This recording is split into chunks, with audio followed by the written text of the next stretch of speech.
The terrible figures of Russia's war against Ukraine. 150,000 destroyed residential buildings, more than 1,000 lost shrines and cultural heritage sites, 550 destroyed educational institutions, and more than 100 hospitals. And this is just a small list of what the occupiers have destroyed in Ukraine over the year and 2 months of the full-scale war. But while the buildings can still be rebuilt, the lives of the killed and tortured Ukrainians cannot be returned. The price we are paying in the fight against Russian terrorism is in the next story.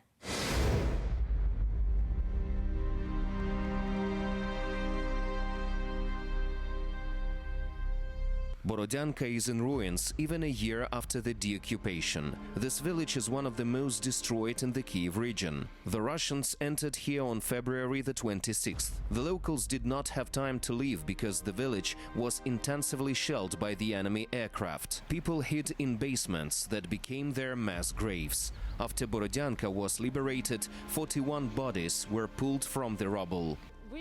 We ran out and looked at the center of the house. It was on fire. It was still standing.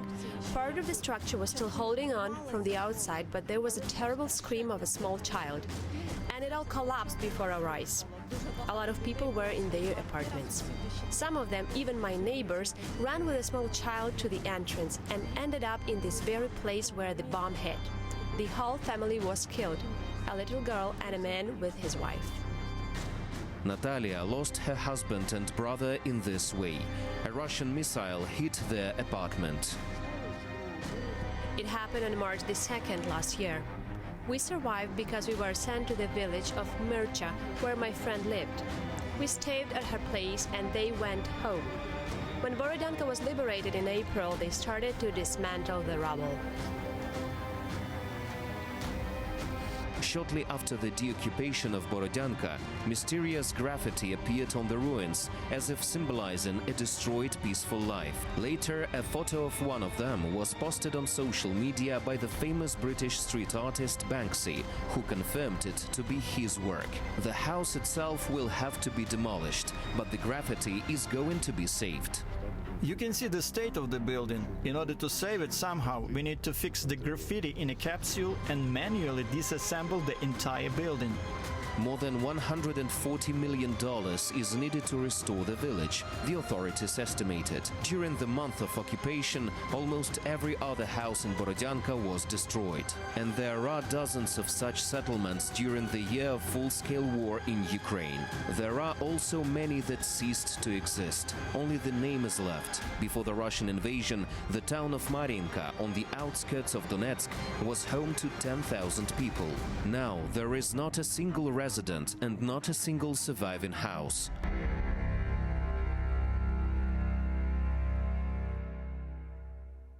In Donetsk region, Volnovaha, Vuhledar, Liman, Soledar and Bakhmut were almost completely destroyed. Mariupol has seen catastrophic destruction.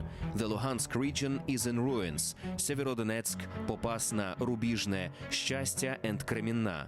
In the combat zone, the occupiers used their scorched earth tactics and shock with their atrocious treatment of not only captured Ukrainian soldiers, but also civilians. It is impossible to describe what we did when we entered Soledar and Bakhmut. We were given the command to clean up and kill everyone. There were women, men, children, pensioners. Do you realize what is on these hands? She was screaming, a small child. She was 5 or 6 years old, and I shot her. I shouldn't have let anyone out.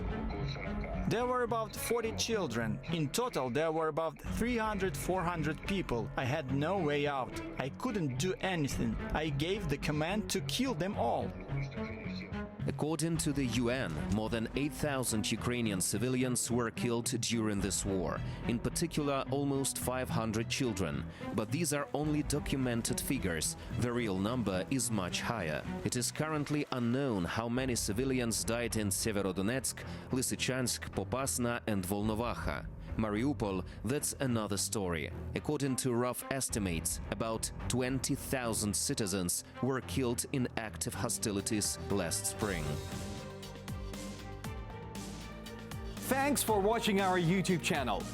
Latest news, trends, and analytics on all about Ukraine. Like, share, and subscribe.